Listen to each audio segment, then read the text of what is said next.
him on no less than 5 other matters where specifically somebody has made a false accusation, and once it was investigated, it was proven to be false. This is not the first time that somebody has made a false accusation about Chris Brown, and that is somewhat disturbing. I understand in today's society that you become a target, and that's one of the reasons why I think he asked her to leave in the first place, because he did not want to get into that situation. But Mark, on the other hand, this is also not the first time that someone has made an allegation against him that is true. So when you have these two stories that are just diametrically opposed, because what you were describing sounded like, you know, just nothing at all was going on, I just wonder how we get here and why he was arrested. Why we get, absolutely nothing was going on. Let me show you how Chris Brown gets treated. He has had documented by the LAPD at least 6 instances of people breaking into his house, of stalkers. In fact, in one case, when he was out of the country, the woman actually moved into the house, and who was subsequently ruled to be a 5150. For those of you who don't know, that's on a psychiatric hold. I could not get an adequate response by the authorities in any of those instances. Here you've got somebody who claims something happened.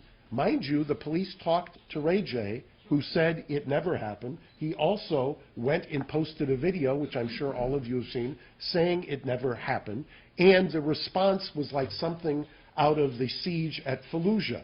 So for those of you who say, well, why would he be so upset? Try to imagine if you're a young man who's just gone through a bitter custody battle, who loves nothing more in life than his daughter, to have somebody falsely accuse you when you can't get the authorities there promptly, and his frustration is, and then somebody who he considers to be making false accusations gets a response that frankly is somewhat over the top, literally. I think I would be just as frustrated. I will add to that, and I want to be clear on this, I'm not faulting, and he's not faulting LAPD who arrived there that day. I mean, I do have a problem as a taxpayer with the amount of and deployment of resources. However, the professionalism by LAPD on that day was extraordinary, and the detectives from robbery homicide I would commend. And even if we end up doing battle together, I still would commend them, and I've known of them and known them for decades. The LAPD was very professional in how they executed the search warrant, and very professional as well. I just wish we could have gotten that same kind of response when there's been the prior incidents. Now, in the Instagram videos that he posted, the 3 of them that are now deleted, if you could give any kind of reaction to the fact that they were posted, maybe you were involved in having them deleted. But he spoke negatively about police, the fact they were at the house, the helicopters flying overhead. If you could speak to that and just how he's doing now. Well, look, I think that what I just explained about, you have to take that from the backdrop of he's had these stalker issues. When he wants a response, he's not getting it. Remember, besides the stalker, there was a home invasion at the house where his aunt was tied up and put in a closet. So that to this day has never been solved. Once again, LAPD did try to make some efforts. I was involved in giving them information that I thought could be helpful, but that was never solved. So you have to understand it against that backdrop. You can always say, hey, he's Chris Brown. He's had, we're going to just say, he's Chris Brown, and therefore he doesn't get the same kinds of rights that other people do. I think that's unfair. I'll take just a couple more questions. You're describing a case that is based on completely fabricated on a whole cloth and not a shred of evidence to back any of it up. Why do you think your client has been charged, or has been charged for this case, if there's not a shred of evidence? I'm not, well, this is what I know. I know that I was there. I know that there was, as far as I can tell, no drugs found. I know, as far as I can tell, there were no guns found in the house. I know, as far as I can tell, that he was cooperative.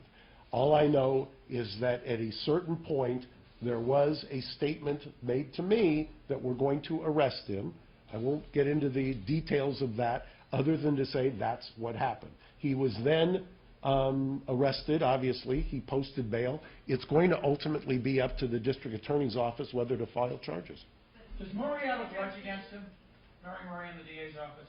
Well, look, I've known Mary, I think I've said this before, I've known Mary since the first day she interned as in the DA's office in Alhambra, and I have a great deal of affection for Mary, and I have not talked to Mary. And I don't think I've ever said a bad word about Mary, and I'm not going to start now, Patrick. Can you explain the relationship between this accuser and the mother of the child in a custody battle, and what's the state of the custody right now? Well, the state of the custody is he has the order that's still in effect out of Houston when we litigated it there.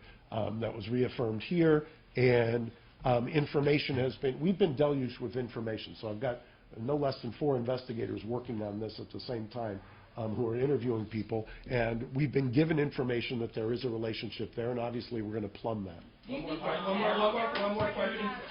question from Farrell right here, then we're Duffel bag that was thrown out of the window that may have contained drugs and guns. Can you address that? Was that duffel bag found? What was in it? And also, are the Instagram posts that he was making, are they going to hurt his case? I've heard both duffel bag, backpack. I just heard backpack today. That was the first one. I've heard suitcase, and I heard a shopping bag. I was there. I didn't see anything. Nobody brought it to my attention. Nobody asked. It wasn't presented to us to say, Chris, is this yours or not? If there was something recovered, I would suspect that it would be on a video, because there were security cameras on the outside. The security cameras were taken, and I'll image those and we'll look.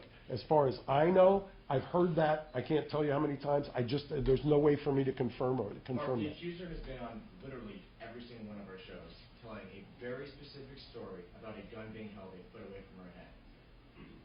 And why would she be making that story up with eyewitnesses around when everyone could discredit her? So you're saying that she unequivocally made that entire thing up? I'm telling you that based on the witnesses that we've interviewed, based on the client's statements, and based on the fact that there was no gun found in the house, based on the fact that there was no jewelry found in the house that matched what she described, based on the fact, if it ends up being true that there's a text there that says, this MF is going to go down and I'm going to set him up and say he was going to shoot me.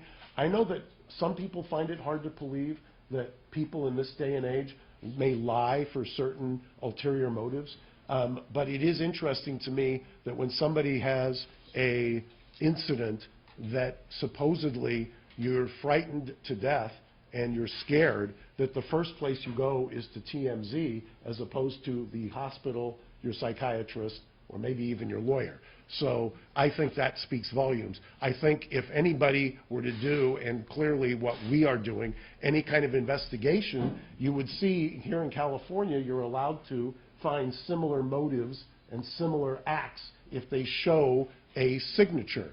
And here we've already developed no less than 3 separate incidents involving this person with similar acts, with similar false accusations, with a motive, and I'm not going to ascribe the motive, I don't know the young lady, but there is a pattern that has already developed. Mark, do you think that Chris's past is coloring this investigation, or maybe the authorities' judgment in this investigation? I think if his name was Chris Winton, he would not have had the SWAT team out there. I don't think he would have had that number of police officers out there, and I certainly don't think that any of you would be here. So I guess that's the best way to answer.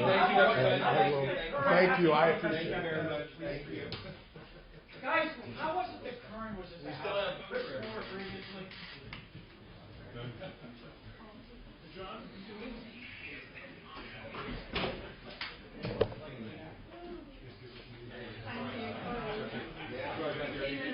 Sorry,